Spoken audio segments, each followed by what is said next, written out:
Hey everybody, Cody Menz here, and Levi. Another WoT's new video for you.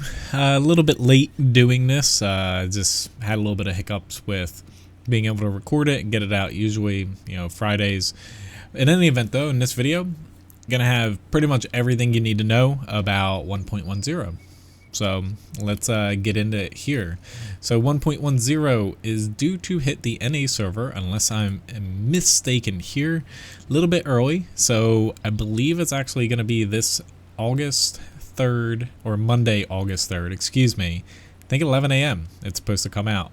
If basically you're keeping track of things. Could be wrong, but we're supposed to get it first, kind of little guinea pigs, I guess, to see if everything works. But what's coming in 1.10? So we're going to go step by step by step. I'm going to give my thoughts on why they're doing certain things, and we'll basically get through this video.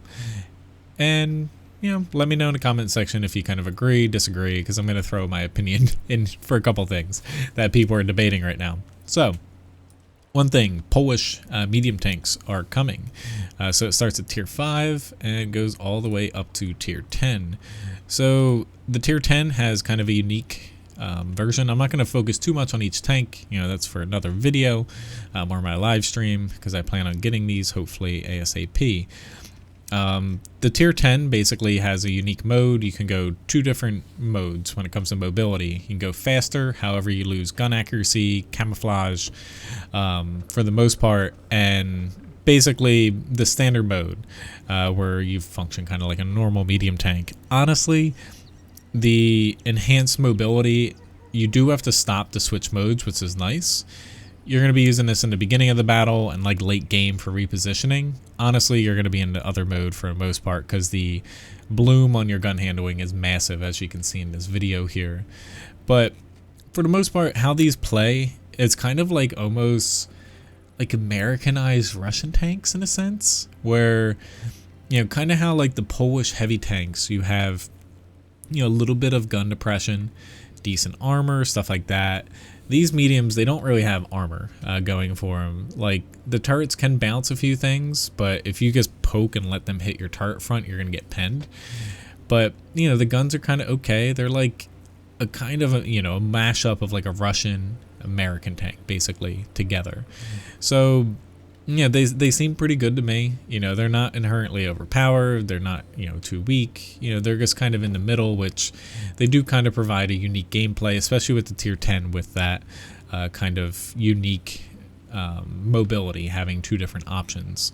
I think they're going to go over well. They're going to be nice, but the one thing I believe on the test server I think I saw was, now that we have blueprints, a lot of modules as far as experience goes on some of the higher tier ones, the grind, that because you can't use basically blueprints on the modules. One thing to keep in mind. So moving on, equipment 2.0 is coming in 1.10. Basically, this patch is going to be the biggest patch from my understanding, unless I'm missing something, since 1.0, that we got quite some time ago. And I guess before that, like maybe update, I think 0.7 or something was a big one years ago too. Like, this is going to be one of the biggest patches like ever for World of Tanks. So I would recommend checking all of these links out. Most of them are to Wargaming here. I have one over to WoT Express for something else, and then some of my own, because I'm going to go over some map strategies. I'm still working on Cliff, but however, I do have the other three that are coming into the game or changing already finished. Highly recommend watching all these videos and reading everything, because it clears up a lot of misconceptions. But in any event, World of Tanks, the equipment system, I kind of have been joking that there is no equipment system in World of Tanks right now. And like, some people are like, what? There is. Most people just put optics, basically gun rammer, and vents or optic, or vents or a vertical stabilizer. One of those combos, but usually you have a vertical stabilizer, gun rammer, and vents, if not optics, on your tank. But basically right now in the game, you have, I would say each tank has about 3 or 4 pieces of equipment that works with it. Maybe if you're lucky 5, but on average 4 pieces that you can choose from. The main thing they're doing with equipment 2.0 is I feel like now you have like 6 or 7 pieces of equipment to choose for a tank. And for each class, and even like subclasses, so like mobile heavy versus super heavy, assault TD versus campy TD, you know, kind of long range medium, short range medium, you know, stuff like that, wheeled light versus track light. It'll be different between them. You know, there's still going to be the favorite pieces, like stuff like that. And it's giving you more options and allowing you to specialize your tank, or, you know, still kind of keep your generalist playstyle and stuff. So I like the changes that they're doing. I'm not going to go into super in depth when it comes to the equipment and each individual piece. Again, way too much to cover in a video like this. I do like it though. I think that there'll be a little bit of, you know, some kinks to work out. And honestly, so bond equipment is getting a bit of a buff, and it's actually going to be better than bounty equipment now. I think that's one hiccup that, you know, I guess Wargaming's decided they're going to go for it. But, you know, I feel like that's a mistake. I personally don't like bond equipment as it is. But essentially, look at this article, and also on top of that, there's a second article when it comes to how it converts over that will clear up a lot of things that people are worried about. But basically, you are going to be able to earn demount kits more frequently, whether it's basically daily missions, also special events and stuff. However, you get up to 30 max for, you know, the changeover here. Plus, you know, when it comes to conversions, they do demount some things that change for you, and it does explain this all in the articles. I have World of Tanks EU's page up here, just FYI too, because worldoftanks.com wasn't loading for me correctly. But if you want to pop over to worldoftanks.com, you know, they're pretty much the same thing. But basically, there are going to be basically one-time per account bundles of demount kits that you can buy for credits in the in-game store.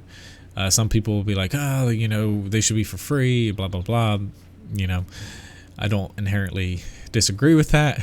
It's just, you know, I feel like the changeover isn't as bad. Like, a lot of people are hung up on now you can't freely demount binocs, you know, camo net and a toolbox, even though the toolbox is changing to the modified configuration. Me, you know, if those things were never free to move around as they are, we wouldn't be discussing this. So I see it as just wargaming basically making everything the same. But at the same time, you know, it does stink. Now, if you're a free-to-play player, obviously this hurts you a bit. But, you know, you will be able to earn demount kits, you know, in daily missions and stuff more frequently, albeit probably still isn't going to be like they're, you know, literally dropping them on you, you know, left and right. But you do have those initial bundles that you can buy in the store for credits at least. Now, you know, they are in business to where this is partially to monetize it a little bit more, I guess, across the board and have everything the same. But, you know, it is a business after all. People need to understand that. Bonds are changing. So actually discussed this quite a bit. So right now you earn bonds from playing random battles, basically in tier 10 only. They have to be all tier 10 tanks in the battle to actually earn them. And also for earning epic medals and the battle heroes achievement tier 4 and higher. You can also earn them in rank battles, clan wars, you know, some frontline missions and stuff like that, and special game modes. You can also earn them if you have a premium account for daily missions and also like the epic reward missions or whatever the hell they're called.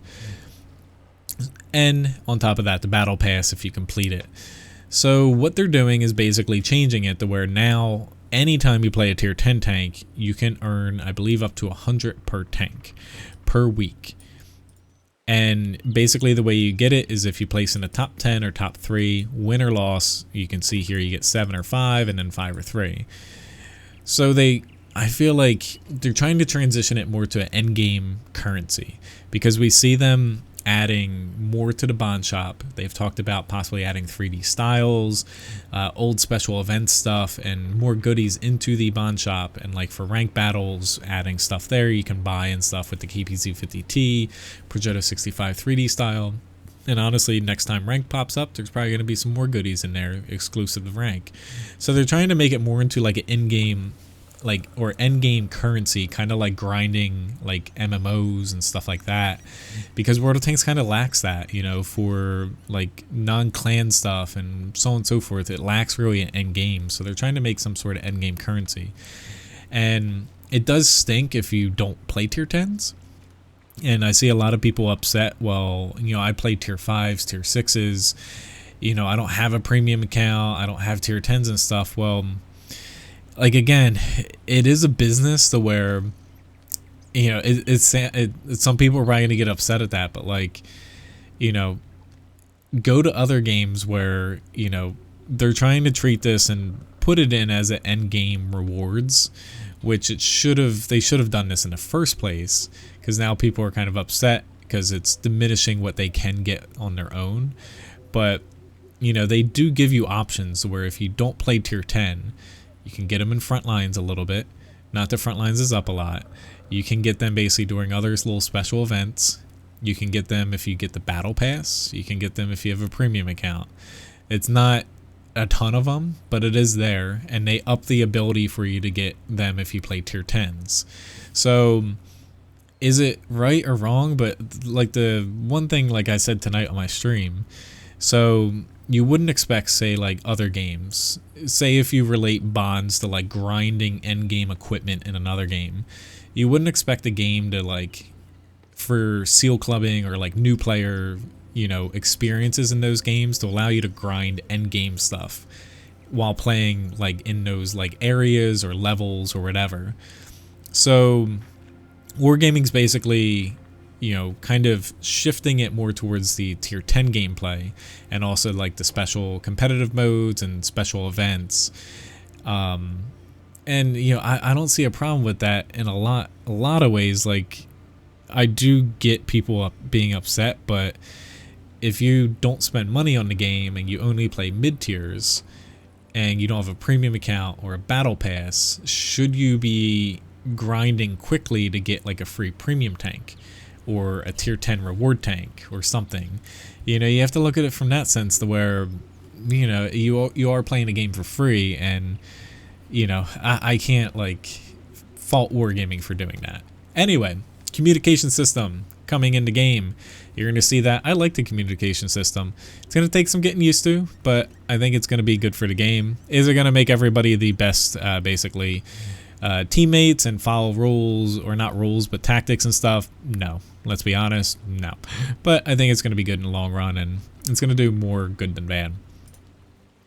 Also, there's amnesty for banned players. I think this is a stupid thing for wargaming to do, but whatever.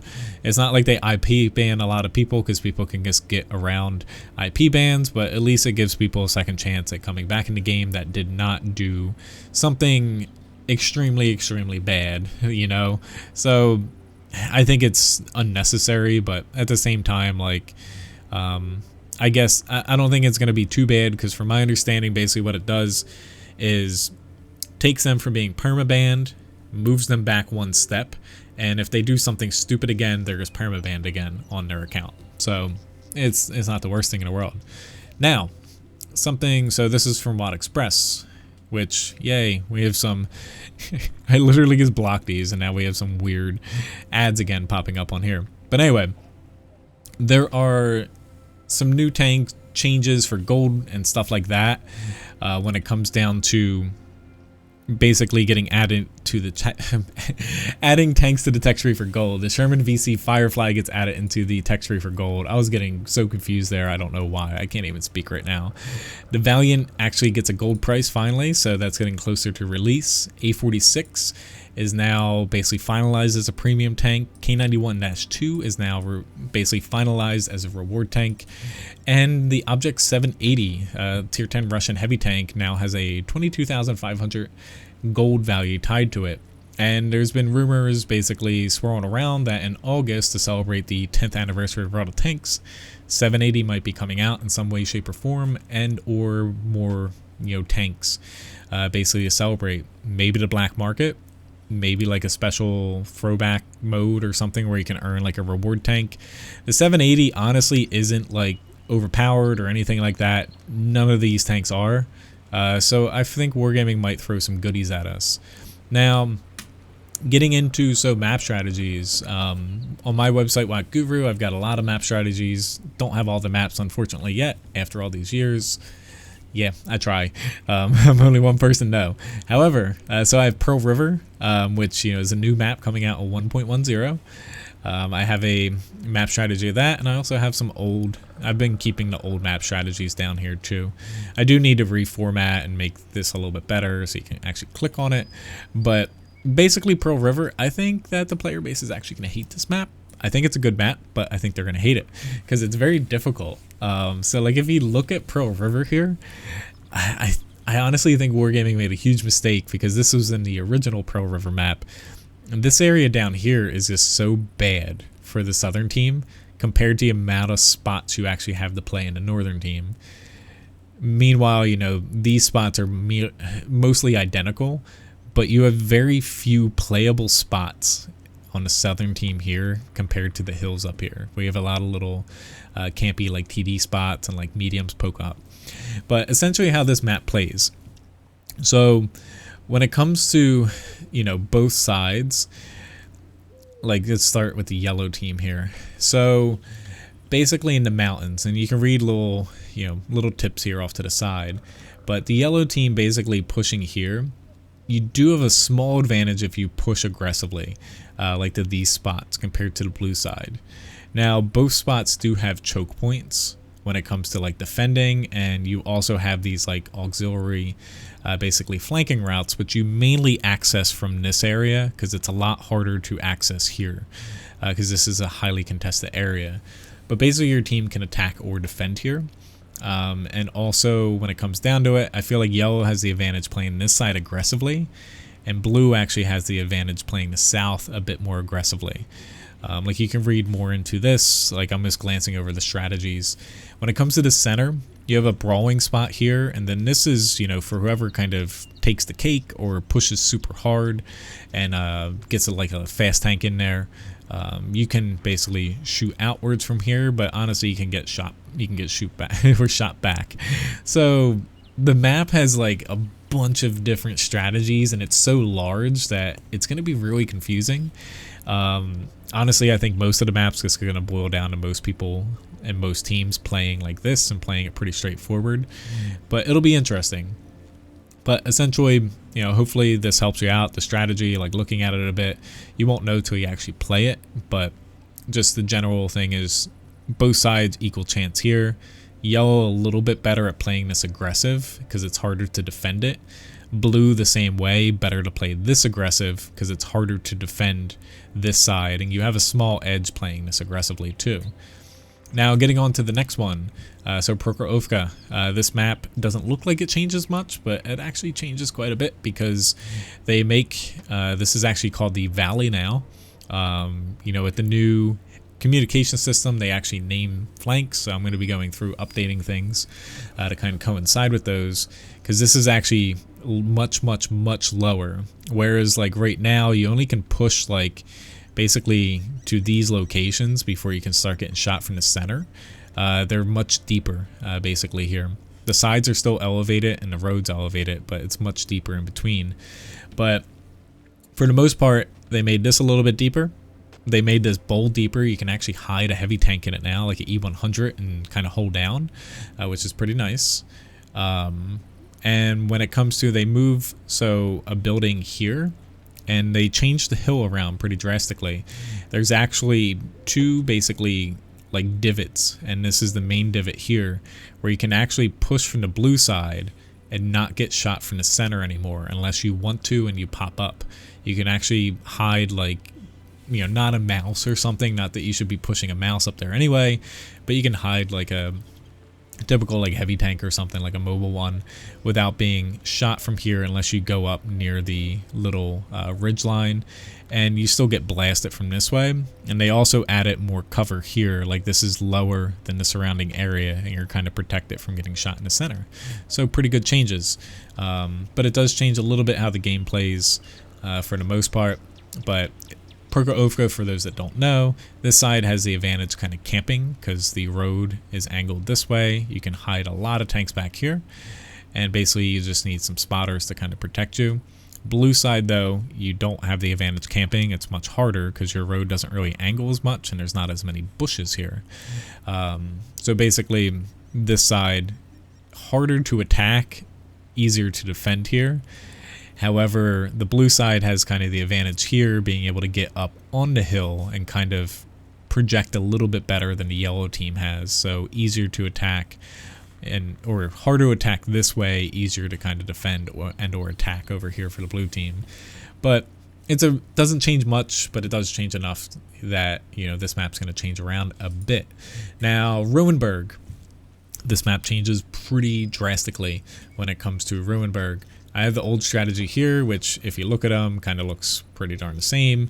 However, basically Ruinberg, the map expands, it gets much larger, and they add a lot of playable areas. Like, this map is very different, and honestly, I think it's pretty cool, the way that they changed it. So, I'm not going to go super in depth with all the changes, obviously, but they add basically around each corner like little pieces of rubble for you to side scrape and move around. The yellow area here has another added spot there, and also a TD nest, plus this huge area for like SPGs and stuff. It's not really useful for anything else. Like, even this spot basically can't even shoot around this corner. It looks like you might, but you can't. There's a lot of TD spots back here, and even some room for Artie to hide.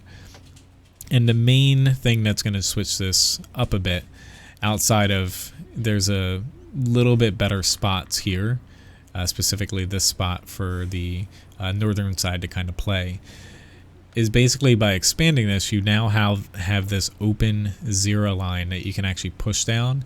It's pretty hard for TDs to hide because there's not many bushes, but you can use at the back ends are a little lower than the rest. Specifically, the southern side has a really nice bowl back there compared to the northern team, but you can actually push through here pretty safely and not get shot from this side.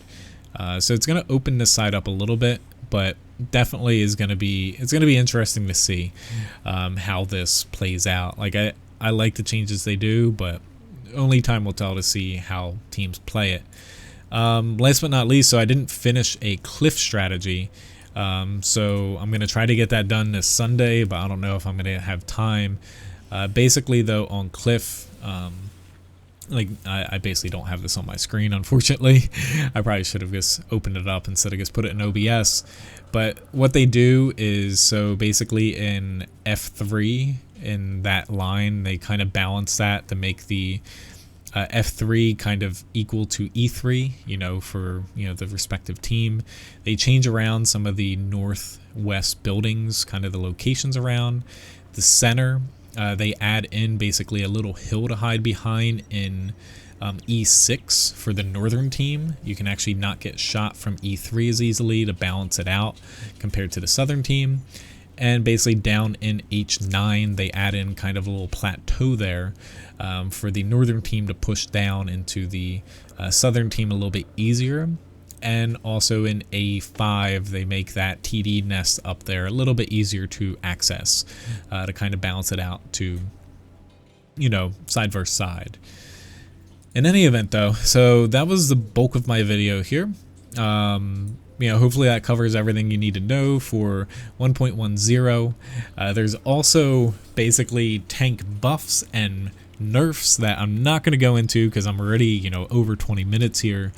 The general consensus of a quick rundown is basically wheeled tanks, except for, so excluding the EBR-75 that they're not nerfing, Prokaryota 46 that they're not nerfing either, but that's a different subject. Only going to talk about tech tree tanks here. Wheeled tanks, basically they are changing the wheels, so whenever the wheel touches the ground, the first wheel you knock out significantly reduces the engine power, top speed, and also increases the terrain resistance. So basically EBR 105, it's gonna basically go from the speed it's at and just automatically stop, or not stop, but reduce its speed within a second, because its top speed now is reduced instead of just the terrain resistance being affected. This is for all wheeled tanks, excluding the EBR-75 in a bit, because they're actually not really nerfing that. EBR 105 is also getting less V range. I believe gun accuracy gets hit a little bit too, but I like those changes, honestly. some people might think it's not enough, but I was talking about this on my live stream. If you think about it, when it comes to damaging a wheel, if you have one flat tire, it doesn't stop you from moving. You know, unlike a track, if your track falls off, you're not going to be going very far. You might be able to like go in circles or you like try to move, but it's not very effective. So I can see where like some people wanting, if one wheel gets damaged, they have to stop. Doesn't make sense to me, but we'll see. I think this is going to be enough because now the view range difference is even more significant. Plus you have low penetration, you have low DPM, and now you have a little bit more of a negative with the first wheel getting knocked out. As long as it's touching the ground, if it's not touching the ground, it actually does not really affect the tank very much. You also have, so basically for nerfs, you have the Object 430U and Object 430, both receiving accuracy nerfs on the move. Big change. Honestly, it's going to affect the tanks a lot. Object 430 is having its cupola armor basically reduced so you can actually pen it when it's face hugging you. On top of that, you also have the beloved Prokaryota 65 getting nerfed. So still on the fence whether it's too much or too little, or it's not too little, whether it's too much or just right. Basically, you're losing the gun rammer on all the tech tree Italian auto reloaders. And on top of that, it's also receiving some accuracy nerfs. Oh my god, dog. Levi gets farted. Awesome. That's exactly what people need to hear. Might be a little bit too much. Honestly, it's not going to change the tank and make it terrible. But, you know, it might be a little too much. Like, maybe they should have just removed the rammer and maybe buffed the DPM by like 5% or something. Somewhere in the middle. But who knows, but basically those lines are losing the gun rammers and a little bit of accuracy nerf to the tier 10 and I think the tier 9 too. Now for buffs, basically heavy tanks, Rejoice, T110E5 line, great. T110E5 basically gets added reload, a little bit more armor in this spot, same with the M103, and also gets a little bit of turret armor on the M103, gun gets buffed. T32 gets awesome changes. Basically the gun, it's going to be a really good tank. When you go to the E100 line, basically more turret armor, even on a little police bar. The smaller gun in the E100 gets buffed, I believe, damage-wise, also a little bit of penetration, stuff like that. And that kind of cascades down. E75, Tiger 2, they buff the turrets, remove the overmatch on the Tiger 2. Give it a little bit more alpha, basically longer reloads though to kind of compensate so the DPM doesn't get, you know, silly with the higher alpha. IS4 line, basically I feel like this is more of a rebalance than a straight up buff where they do give it more armor and even on the tanks before it and basically buff the guns. However, if you're looking at like the IS4, the ST1, they do get higher alpha. However, you do pay the cost of accuracy, which is pretty significant. So, you know, when it comes down to it, the IS4 ones, I feel the tank will be better, but I feel like they're going to be, you know, with the accuracy, it's going to feel a little clunky, but, you know, who knows. Levi is telling me I'm way too long here because I'm almost at 30 minutes, but hopefully I covered everything with 1.10 and I didn't forget anything. I'm trying to remember if I forgot anything, and maybe you guys tell me in the comments. I'll see you guys. Have a good one.